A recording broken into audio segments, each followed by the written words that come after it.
Rita McGrath. Rita McGrath is one of the world's premier experts on leading innovation and growth during times of uncertainty. So the shorthand description for what I do is I'm a professor at Columbia Business School, have been for a long time. But in other parts of my life, I advise companies, I write books and articles, I do research, and I work with organizations to try to help them really simplify and demystify this whole area of strategy, innovation, and digital transformation. That's what's kept me pretty busy for the last few years. As you're thinking about your organizational structure, where would you start? And before we do that, it's very typical for people to say, oh, well, my CEO would never agree, my head of division. You don't need to do that. You have agency over what you can control. So I'd encourage you to think about, how do I create little pockets of validation that this stuff actually works in whatever capacity that you have? How does my employer sort of stack up on this stuff? Well, we're a 270-ish-year-old organization, so we, over that span of period, you have the opportunity to collect a lot of barnacles.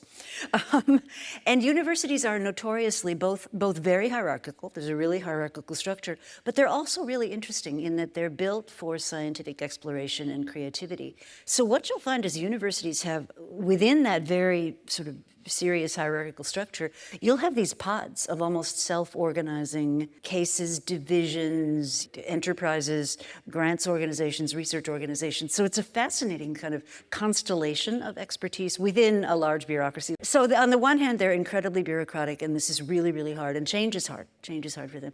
On the other hand, we produce this incredible flourishing of knowledge because you've got these small units within the university that are kind of protected. So I'll give you an example of the kinds of things that we do that are different from what a lot of businesses do. So at a university, the faculty do not get their careers decided on by their superiors. And by the way, I suggest this all the time to companies. If you want to reduce the return on politics in your organization, separate out the management authority structures from the promotion and pay structures.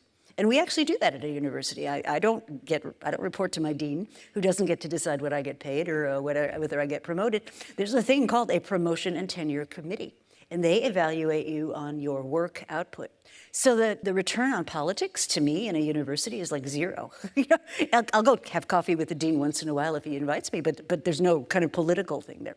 So we have these very different structures, and I think one of the things that we do see is some of that's now being put at risk because it is seen as independent, it is seen as somewhat contrarian, and that's exactly the point. That's what universities were originally created to foster, was an independent set of judgments about science and truth in the world. So I'd say for us, it's a hard transition. A lot of our very bureaucratic places are really bureaucratic.